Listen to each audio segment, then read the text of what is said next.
Hey everybody, how you doing? I'm not even sure if I ever reviewed this.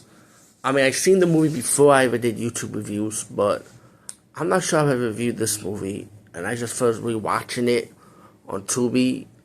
They brought back New Jack City, classic movie with Wesley Snipes, one of the old school '90s era Wesley. I love Wesley in general, but the '90s era was the shit for him, man. He had movies. He had movies coming out, like a lot of movies.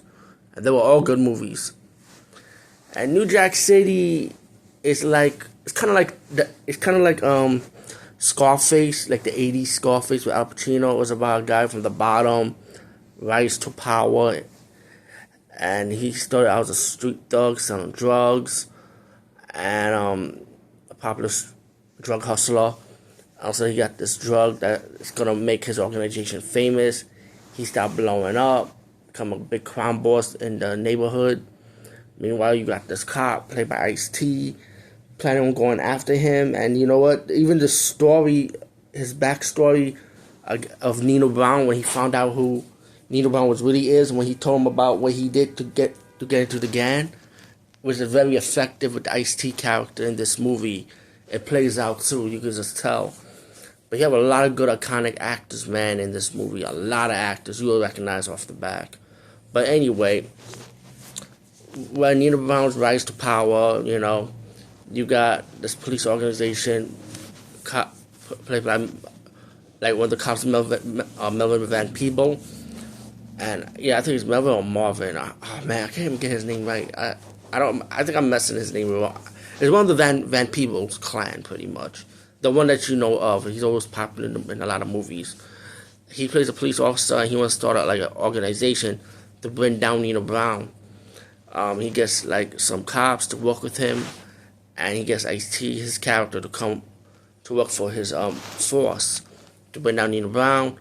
And Ice-T had an idea about having this drug dealer that he used to know to like it wasn't his idea. It was actually the drug dealer's idea that Ice-T's got to help him out to clean his life up, and he had an idea that let me help you bring down Nino Brown. And so the leader of the police force agreed to the ideal that Ice-T's friend and Ice-T's character's friend Pookie, which was played by Chris Rock, to go undercover and try and bring down Nino Brown. Well, the operation went bust because Pookie ended up taking the drugs for his own, and he started acting up. The drug dealers, the gangs realized that he got wired, and they killed him pretty much. So now the cop force have to start all over again and try and find a way to get Nino Brown down, while Nino Brown's character, the drug lord of that area, start betraying the mafia. Like, he doesn't want to work with them. He's doing his own thing. Kind of like similar to Al Pacino's Scarface.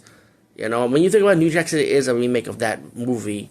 And a lot of people don't like to admit it, but I feel like this movie stands on its own anyway. But as the movie progressed, shit hit the fan. Nino Brown's on the run. He gets caught. He gets trial in court, but he was able to get off. He gets to admit who was really behind the operation. And so he gets like 1 year in prison time, and everyone gets mad at it. And then you get to your twist when, let's say, Nino Brown gets his just deserved by one of the people in the streets that's getting tired of his crap. All in all, New Jack City is a classic, man. It's still a good movie. It still holds up to this day. Yeah, and I know a lot of people don't want to admit it, and I just mentioned it. It is a remake of the '80s Scarface when you think about it. But anyway, all in all, it does stand on its own. Great movie. It was one of the most talked about movies back in the days when I was in high school. And it's amazing how this movie came out in '91. I'm like, damn. I was still in junior high school at the time. But anyway, over and out.